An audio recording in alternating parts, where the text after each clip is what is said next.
Hey there, we are sitting here this afternoon getting ready to talk certification lab from the Center for Church Communications. My name is Dave Shrein, and I am very ecstatic to be joined by some of the people that I admire most in church communications, and I'll just give them a real quick opportunity to introduce themselves, where they're at, and their position. So, Gerry, let's start with you. I'm Gerry True, and I'm with Oak Hills Church in San Antonio, Texas, working as a communication arts minister. Great. Kelley. Hey, I'm Kelley Hartnett. I am the Director of Culture and Connections at The Way at a church in the suburb of St. Louis. Mark. And I'm Mark MacDonald, and I'm Senior Church Brand Strategist at BeKnownForSomething.com, and we help churches become known for something in the community. Hey there, we are here this afternoon getting ready. My name is Phil Bowdle. I am the Creative Arts Director at Westridge Church outside of Atlanta, Georgia. And I am very excited. I'm Steve Brewster, and I'm the Creative Arts Pastor at Crosspoint Church in Nashville, Tennessee. Awesome. We got a great crew here today, and we are going to be talking church communications. The Certification Lab is basically the all-encompassing single greatest event that church communicators can attend to get real, true, hands-on experience with church communications. And so the point of this conversation is to basically give you the information that you need to decide whether or not the church communication certification lab is for you. Now, just real quick, I want to put out there from the very get-go, the certification lab is happening October 13th through 14th at Saddleback out in Lake Forest, California.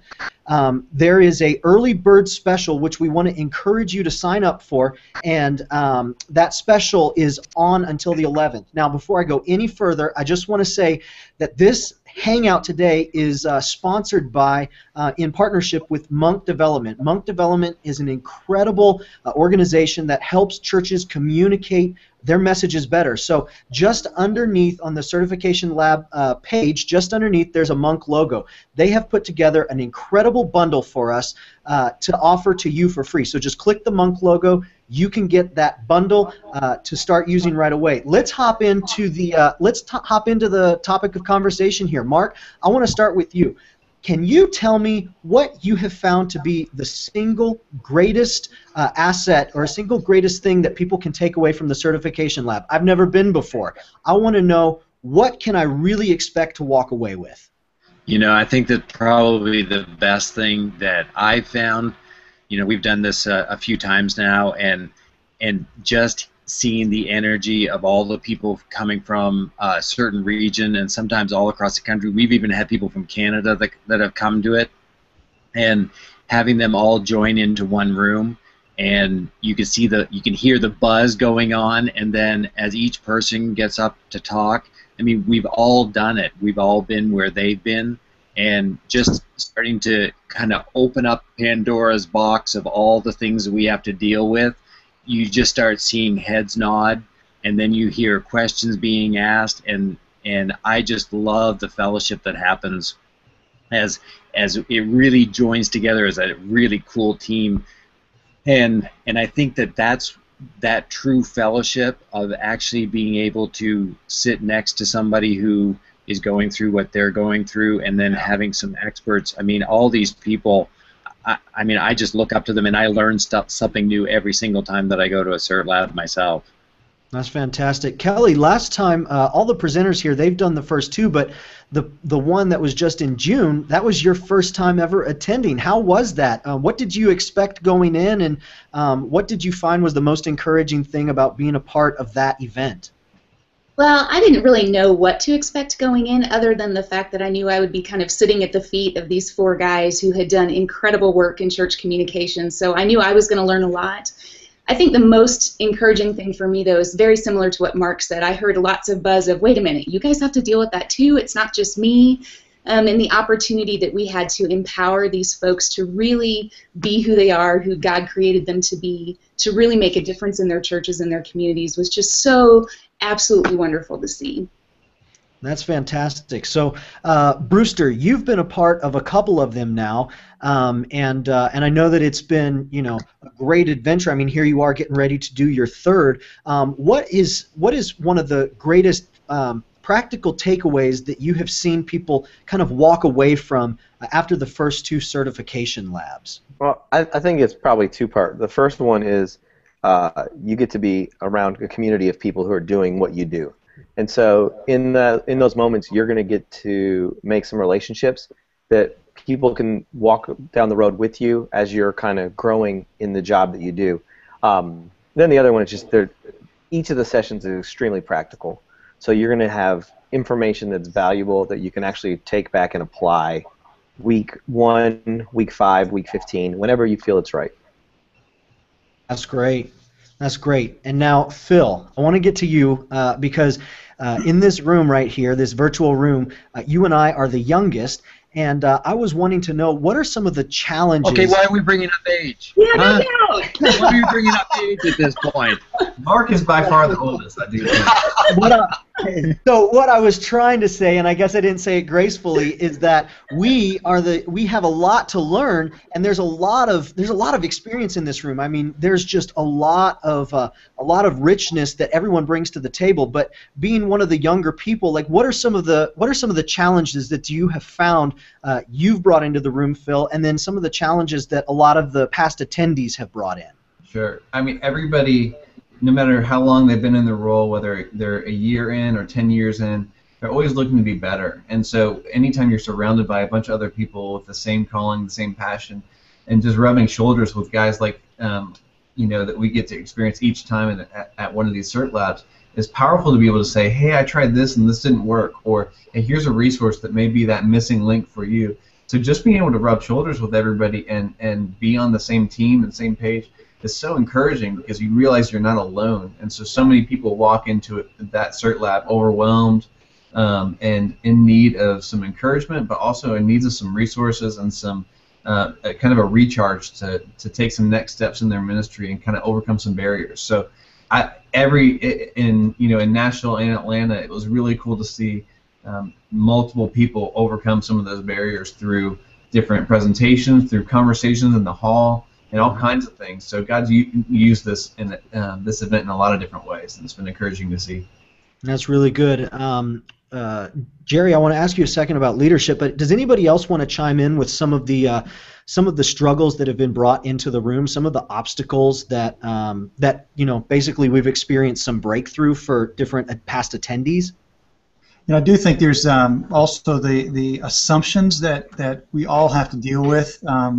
Dave, the assumptions that people come to the table with, assuming that you should do something for them because what they need done is really important. So how do we handle those assumptions, and how do we handle leading up with senior leaders when we're facing ministries that we're there to support? So I think we've been able to really bring some practical ideas to how to help people do that well. As I've listened to Stephen and Mark and to Kelley and Phil as well, I've walked away feeling like I've really grown through the process of what I've experienced from their times as communication directors as well. Fantastic. Now, one question that I want to ask you in particular is, I know that you're a huge advocate for relationships and leadership, things like that. How does leadership play a role, and how do you work the concept of leadership into the sessions that you participate in for the certification lab? Because I know that it plays a huge part for me. So how do you kind of work that in and bridge communication with the value of leadership? Well, a lot of it deals with how do we lead ourselves personally, because how we lead ourselves personally ultimately reflects on how we handle ourselves professionally. So leading well personally, and how we set boundaries, and how we lead forward in a proactive way in an environment where we may not even possess the decision authority to make those decisions. What are the ways that we influence well in those times? Because we all want to make things better. I think everybody that's on this call, including those that are even watching, the heart behind what we're doing is we really want to make things better.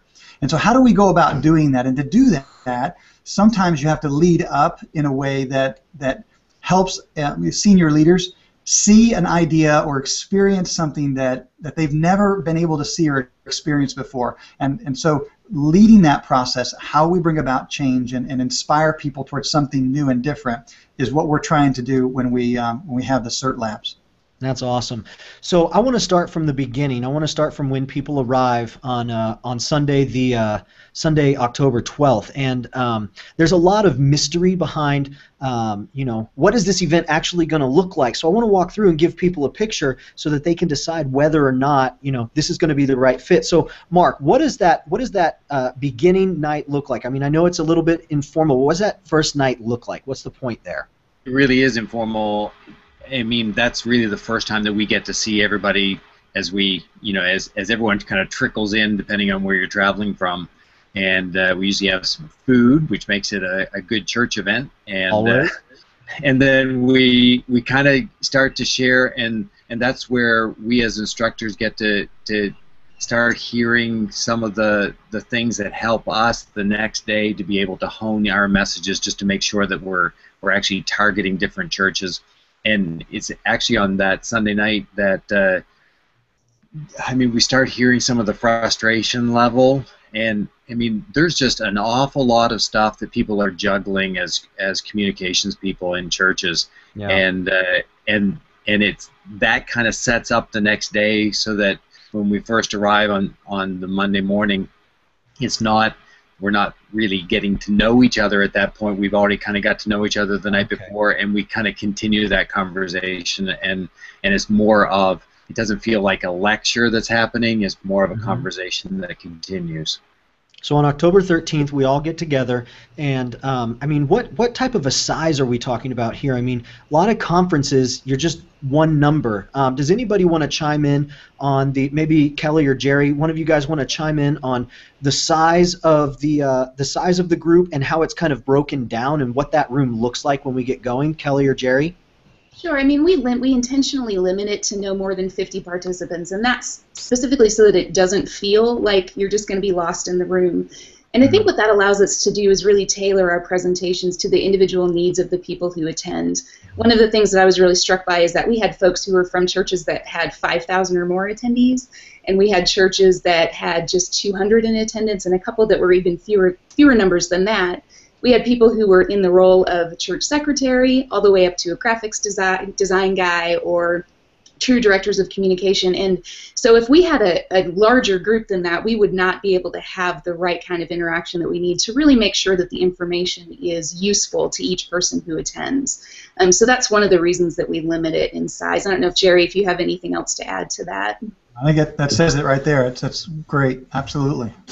Fantastic. Now, Stephen, you're the creative arts pastor out at Crosspoint, and obviously a lot of communication departments fall underneath the creative arts. But what does the creative arts have to do with communication? Like, how does the certification lab integrate the idea of creative arts into the topics that are discussed? Yeah. Well, everything that we do is about story. So whether you're, however you decide to tell a story, you get the choice to determine how creative you're going to be with that. But ultimately, communication is storytelling.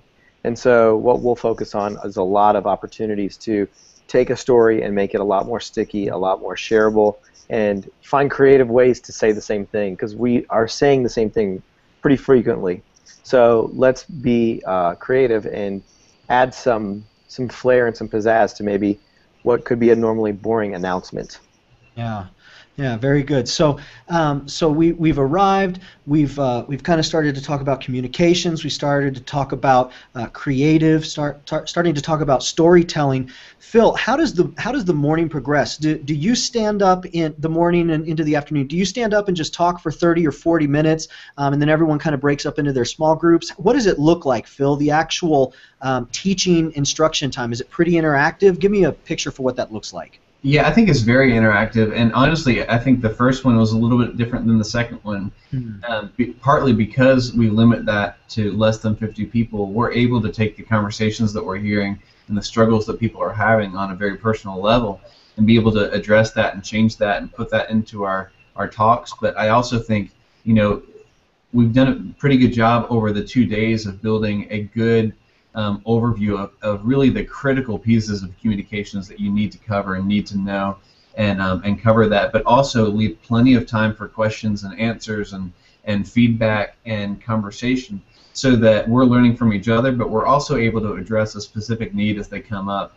Because often what we're seeing is one person's issue is that somebody is facing is the same exact thing that 2 or 3 other churches are dealing with. So it's encouraging to see how people are really able to get an overview of everything, but really be able to walk away with some practical next steps from things that they're dealing with right away. Yeah, that's great. You know, one of the things that amazes me each time is that number one, I get so much information from everybody, and I feel like I'm drinking from you know, the proverbial fire hydrant. Yeah. I mean, it's just everything's coming out, and as people hear a lot of those great ideas, because again, these people have, you know, each of the instructors have walked the shoes of a church communications person for many years.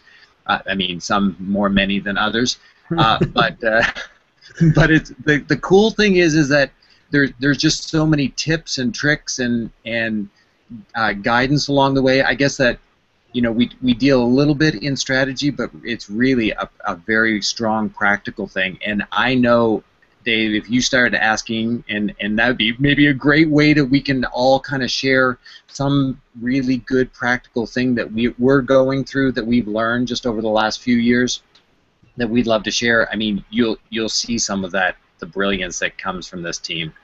Absolutely, absolutely. Does anybody else have anything to tag on to that? Some of the ways that the experience comes together to form a really unique learning environment? Anybody want to chime in on that? All right, so the next question that I've got, Gerry, I wanted to know, I just had it in my brain and I just lost it. Oh, I remember what it was. So you guys, this collection of instructors, there's a lot of experience there. If I'm pretty new into church communications, or I'm you know, just really small church and communications is only 15 hours or even 10 hours of what I do, I mean, is this something that's going to be over my head, or something that, you know, is just going to be too much for me, or is there really a place for everybody during the instruction time, during the question and answer time? I mean, who really is it wind up being for? Well, to get at that answer, let me start with saying that if we come from the position that we are all being prepared for something God has already prepared for us, then I think that the things that a person is going to experience, a communication director, whether they're just doing that 10 hours a week or they're giving 40 hours a week to it, they are going to learn things that will help prepare them for what God has already prepared for them. So everybody is going to get very practical tips and experiences, from the simplest ways to looking at some of the more complex things that and systems and processes, and trying to break those down into what is most important for you to spend your time on. And each person coming has a little bit different twist on that, because each church has a vision and a mission and a movement that they're building towards, hopefully, and out of that helps them determine where they should spend their time. So I do believe it'll be very practical for the person, whether it's 10 hours a week or 40 hours a week. That's fantastic. So, okay, Dave, whoa, let's get into some of that practical. Yeah, get into it. Do it. I mean, because I'm anxious, because here we are, we're leading up into the fall, and we're pushing, you know, too many boulders up a hill. Yeah. I guess, Kelley, you have a young fledgling church that you're working with. You're doing some great work. Tell me something about your fall. Oh, goodness. Well, we are getting ready to launch an all-church study. That begins next week. We're doing Hugh Halter's Flesh. And at the same time, we're relaunching our whole group structure for our church. Then we're moving into a generosity initiative, and then we're into Advent. So I don't know about the rest of you, but this particular season in church communication feels a little crazy-making. And so I'm just now beginning to implement some of the strategies that I kind of go back to the basics. Okay, what is a communication plan? How do I implement it? What are the best ways to make sure I'm sharing the right information through the right channels? How am I making sure that I'm prioritizing my audience rather than what I want to share, making sure that I'm prioritizing what they might need from me. So it's just a little nuts right now, to be honest with you, but I think that's the reality of church communications. And we're excited to share really practical tips like we've been talking about at CERT Lab about how do you balance all of that? How do you keep all those balls in the air without things falling down? Did that answer your question, Mark? I'm sorry. It did. In fact, I mean, Gerry, I know I've heard you talk about balance before, and I mean, how are you keeping your life balanced right now? Well, honestly, I had a conversation with our executive pastor just about a week and a half ago where I walked into his office with a list of things that we're working on, and I said, what do you want to take off the plate? What is it that is not as important to you? Here's all the things that are being requested, 3 pages of projects coming due in the next 6 to 8 weeks. And when you look at single line spaced, that's a lot of projects. What is it? And I proposed several items that I felt needed to come off the list. And he said, well, maybe we need to hire someone. And I smiled. I said, hey, you're looking at a guy that's smiling right now because I'm not mentioning hiring someone. You're mentioning hiring someone. So I'm excited about that. So if that's what we need to do, I'm fine with keeping some things on the plate. So, but I mean, we're taking on things right now like text messaging. And coming out of the last CERT Lab, I heard Steve and Brewster talk about text messaging in a way that I had never really considered it as a tool to be used. And so now we're exploring that and rolling that out to all the ministries, well, many of the ministries in our church. And so how do we do that? And so we're exploring how to do that. And that all came out of starting at a CERT Lab conversation. Well, that kind of almost leads into Brewster. Tell us a little bit about your text messaging success. Yeah, I want to know about that. Well, I mean, it's not very novel. Text message open rates are about 98%. Text message click-through rates are at about 60%.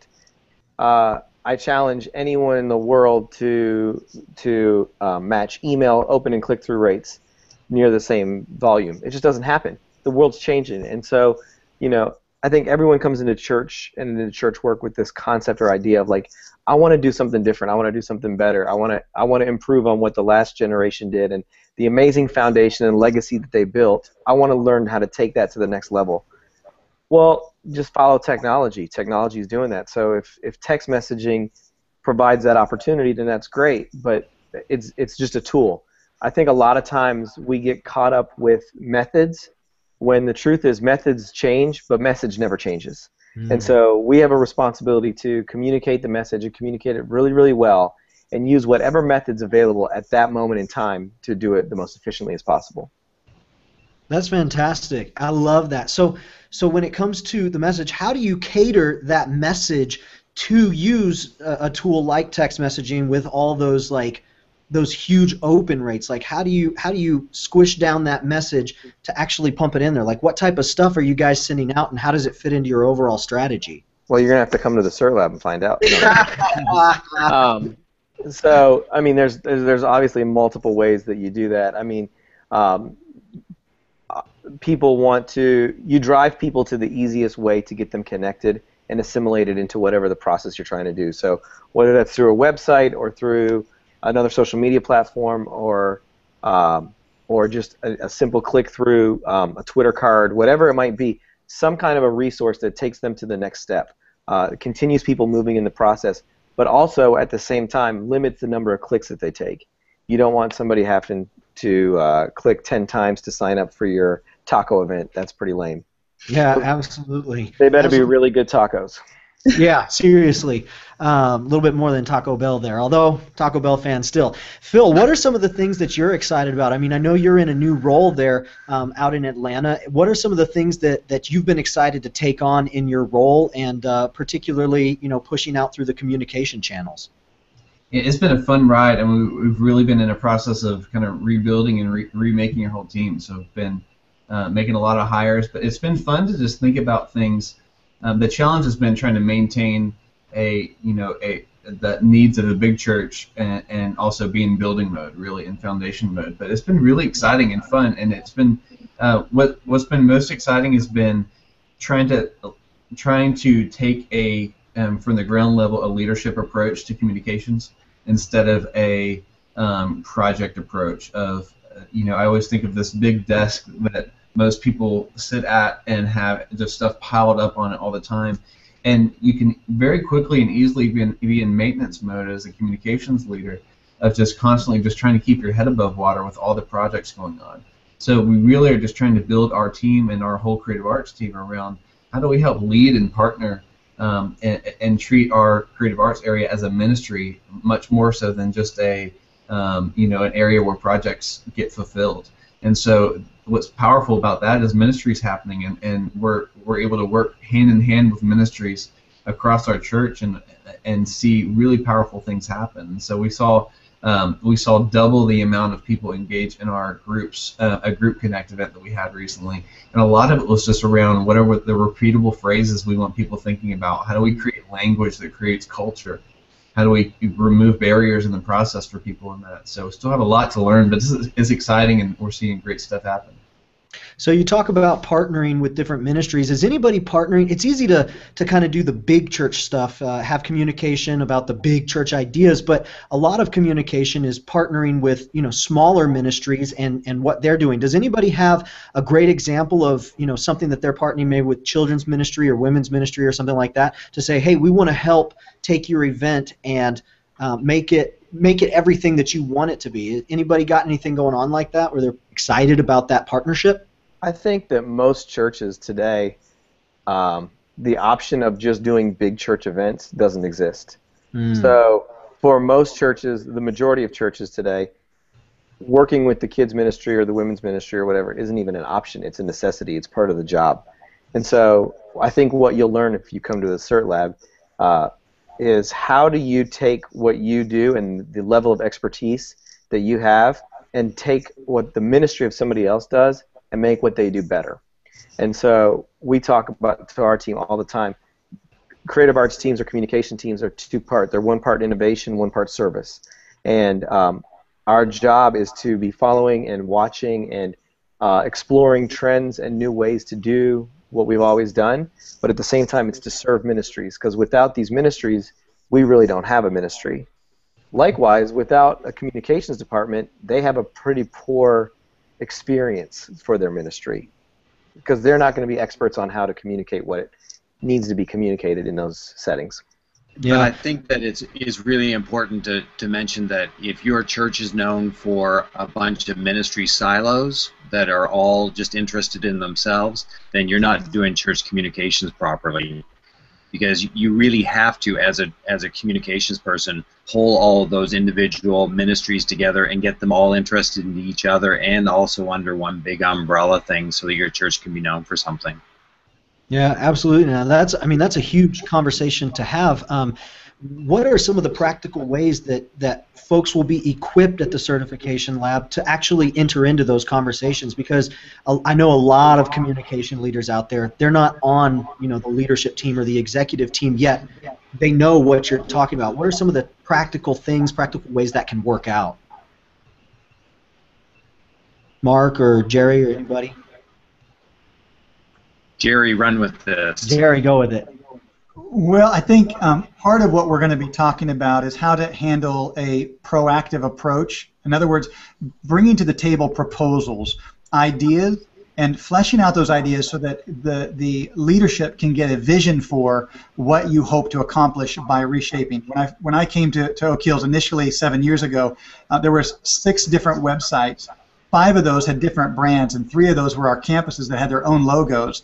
And so we had to somehow figure out how to bring them all together underneath, as Mark was saying, one umbrella where we were unified, inclusive, and that took some proposals that helped people see how things could be. Because if they're stuck in what is, then we somehow got to move them beyond that to what could be. And that takes a lot of just heart-to-heart conversations, building those relationships, building trust, and helping people understand how much you truly care about them, but also how much you care about this movement that God has called you to build. Yeah, absolutely, absolutely. So we've talked about how there's a lot of time for question and answer. What are some of the practical conversations that have come in the hands-on experience? Kelley, could you chime in? Like, what conversations did you have during the one-on-one, the one-on-3 time with folks at your table? What were the conversations that they were bringing up, and what kind of insights was the table able to come and bring together? Well, a lot of the conversations I had with folks, I alluded to earlier, which is just how do you keep it all together? How do you know what to communicate when? How do you build a communication plan? What is a communication plan? Which was one of my big questions when I started. People kept talking about it. I had no idea what they were talking about, so we did that. A lot of the practical conversations center around how to structure social media plans, which he's lights out expert on that, so that was really helpful. A lot of the conversations, though, that I had with my particular group of women, it happened to be just centered really around being courageous and deciding that you really were an expert in what you were doing, or if you weren't yet, to do the right work to become an expert.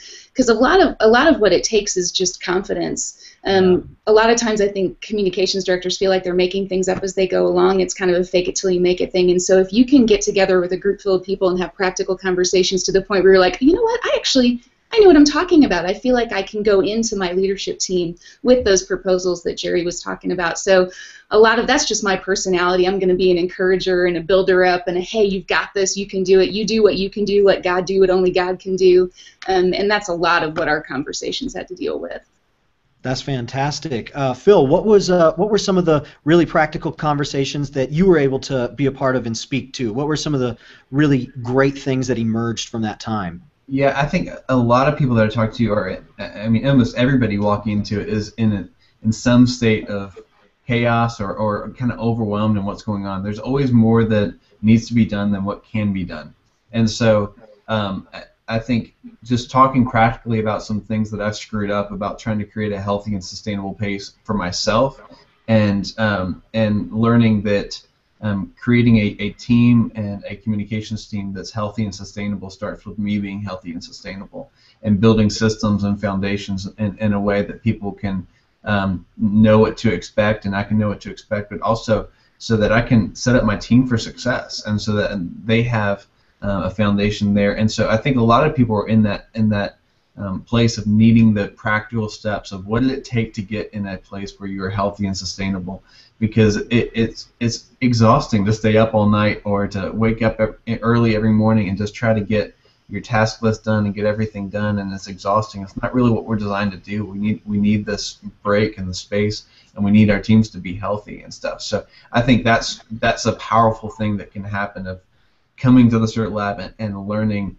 what's holding me back. What's that thing? Is it a system? Is it me? I think a lot of the people I talk to is like, I need to get over the fact that I can't do everything. Or a lot of people have to get over the fact that you're not always going to be liked, and there's going to be times where you have to tell a ministry leader, no, I can't do that, and here's why, and stuff. So I think overcoming some of those barriers for people is different for everybody, but it's cool for everybody to be able to figure some of those things out during this week, or during these couple days.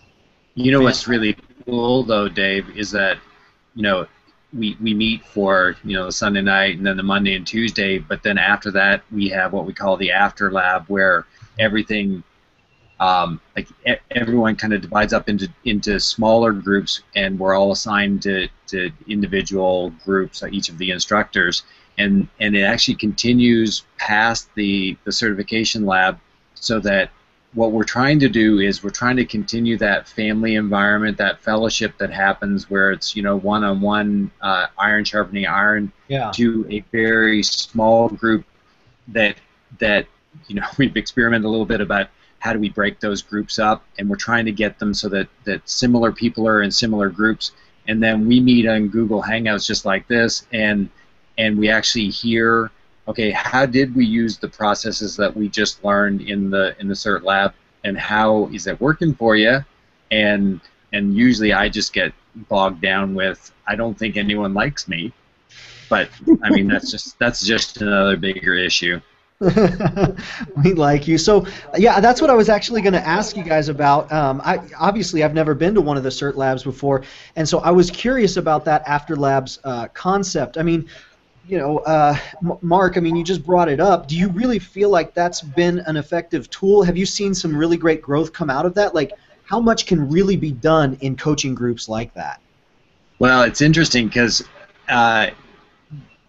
we have informal time. It's kind of a time where we all get on and we talk for an hour or an hour and a half. And what I found is that my groups have created their own Facebook groups, a closed group, and it's not just looking forward to the time that we're all going to get together and actually talk on a video, but instead it's, oh my goodness, I have no idea how I'm supposed to do that, and then they type out a quick question in the Facebook group, and then everyone kind of chimes in, which is, I mean, it's really worked well. We usually set up a Facebook group for everyone who's at the CERT Lab, so they can go into the big group or they can go into a smaller group. Everyone kind of likes it different. I love that. There's something to what you just said there, that I have a place to go when I've got these questions. And Kelley, you had written a piece on churchmarketingsucks.com. I mean, all about what you were talking about, you're doing it wrong, and realizing that, like, hey, we kind of learn along the way, and just so where do you go when you really do feel like, man, I don't know what I'm supposed to do here? I mean, do you call one of these guys, or do you have a group that you connect with of other communications leaders? Where do you go when you really need to run that past someone and be like, I need to know what to do here? Yeah, I mean, when I run into those questions, I look to the people that I trust, people I follow on Twitter. I'll jump on the Facebook group and see what conversations are happening. I mean, I read, I Google, and I do everything I can, because there's a lot of content out there. And the cool thing about these 2 days is just 2 days of intensive content and conversation, but it does extend beyond that. So it goes from the very broad down to the very practical, very specific. And so, yeah, I'll shoot emails out to people I know. Like I said, just kind of do research on Twitter. Church Marketing Sucks, of course, is a fantastic resource for people for very specific questions, too. And let's be honest, I mean, we all call Stephen Brewster, and his cell number is actually 615 457 7261. You're crazy, dude. That's awesome. That's awesome. So, let's talk a little bit. I mean, October 13th is coming up here pretty quick. I mean, we're just a little bit over a month away. Obviously, the sign up, the early bird discount. I mean, for anybody watching, like, you want to get signed up ASAP, because it's a good investment, but it is an investment, and so get signed up as soon as you can. It's less than or just over a month away. Jerry, as week. I think it's next. The deadline for the early bird is 1 week away. Yeah, there we go.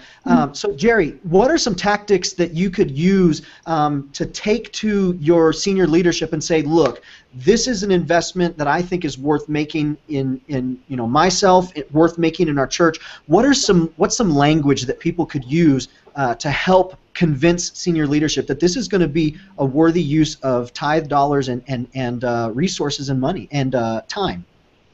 I think the three things that I would focus in on is, one, the practicality, the practical way that you're going to be able to share and learn from other church communicators, how other churches are doing what they're doing.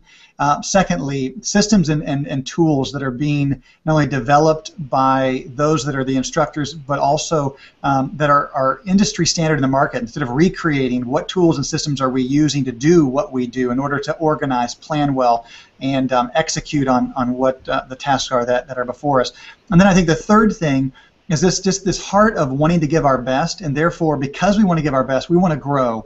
And to grow, it's really helpful to be around other people who are working to do similar things that we're doing that we can grow from. And so to communicate that heart of desiring to grow, I think inspires those who are leading you to want to put energy and money into helping you get that going for their church as well. That's great. Stephen, Brewster, what do you like going by more, Stephen or Brewster? Because I hear it all, man. Well, I mean, it's weird to call yourself by your second name. Like, that's like introducing yourself by your nickname. You can't really pull that off. So I always introduce myself as Stephen. That's what my mom calls me. But everybody else can call me whatever. There we go. Okay. So we'll supply a list of everything that we call them. All right, keep it up, and I'll put your number on this. So Brewster, if there was somebody who's thinking, man, I just don't know if this is for me, they've got this conversation going on inside of their head of, can I really afford to do this? Can I take the time away?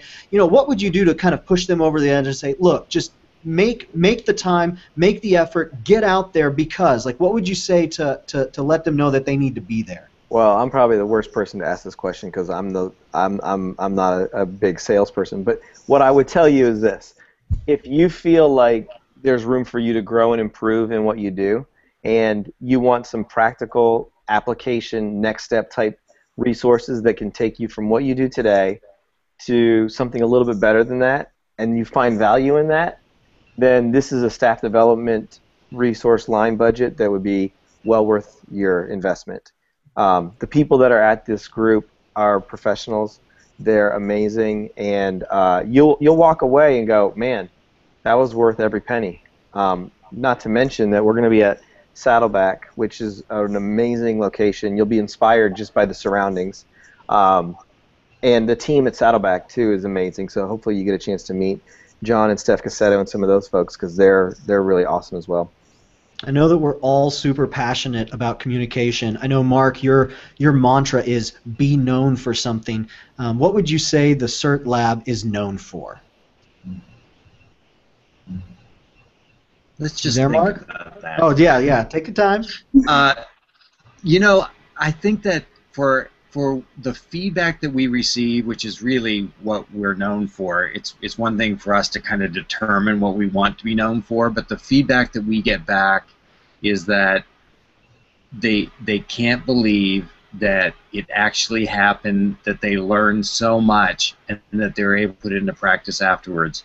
And to me, that's what we were trying to do, and to watch it happen, and to know that each person here who gives countless hours for this, I mean, it is really worth it just to be able to see how that we're able to help so many churches across the country communicate the love and the gospel of Jesus Christ, which is it's what we're in it for. That's great. That's great. So we'll go round the horn here one more time. Mark, the thing that you're most excited about, just real quick, most excited about for this CERT Lab. Oh, for the CERT Lab, I was excited for supper. It's coming up pretty soon. Yeah, the thing that I'm looking forward to is it's the first time that we are able to go to the West Coast, so we hope to have a lot of people from the West Coast out. Can you tell I'm Canadian out? But I'm looking forward to feeling that West Coast flavor that can be added to a CERT Lab. And the fact that we're at Saddleback, I mean, that's going to be incredible.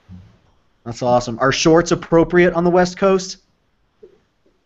For everyone, but no, I better not say that.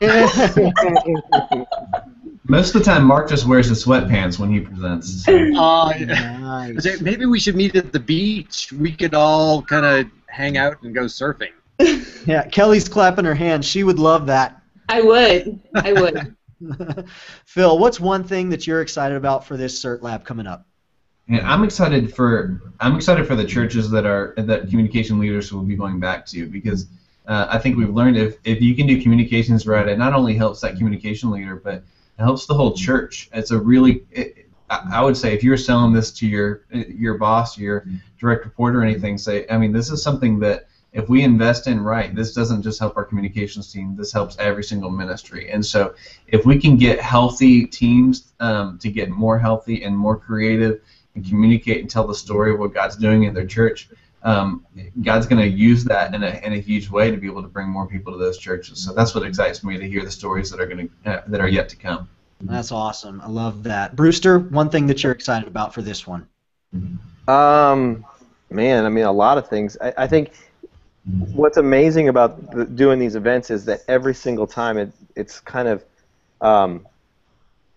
evolved into something that is unique to the group that's there. So I'm excited to see what this evolves into, to see kind of taking the practices and the kind of the foundation that we've built in the first two events, and seeing just how it impacts a new group of people and how they kind of like morph it to be what it is for them. That's fantastic. Gerry, what are you excited about, man? What are you fired up about for this CERT Lab?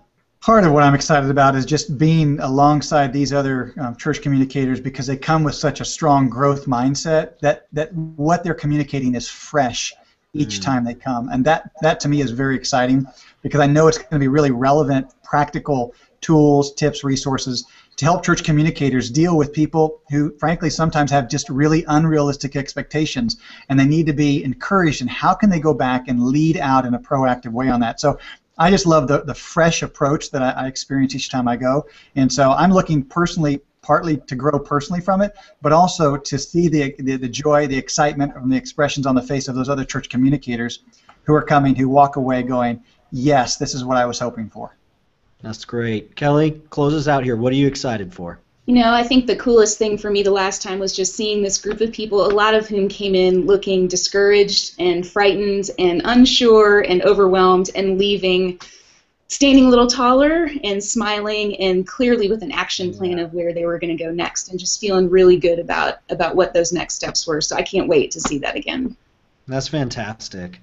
That's fantastic. Well, to all of our instructors and to everybody tuning in, thank you so much for carving out time. I think this has been a great conversation. If you joined us late, I want to just say that the conversation today was presented in partnership with Monk Development. So if you're watching this on the CFCC Labs website, cfcclabs.org/certification, just underneath the YouTube stream, you'll see a button, a little icon that says Monk Development. If you click on that, Monk has put together a great collection of communication resources specifically for you, specifically for everybody who's watching today. So I would encourage you, download that, get started on the education process. And again, if you are on the fence about whether or not to go, let me just say, echo what our instructors have said. This is an incredible opportunity to not only invest in your growth as a leader, in your growth as a communicator, but the dividends will be huge for your church, not just for the immediate, but for years to come. You're going to get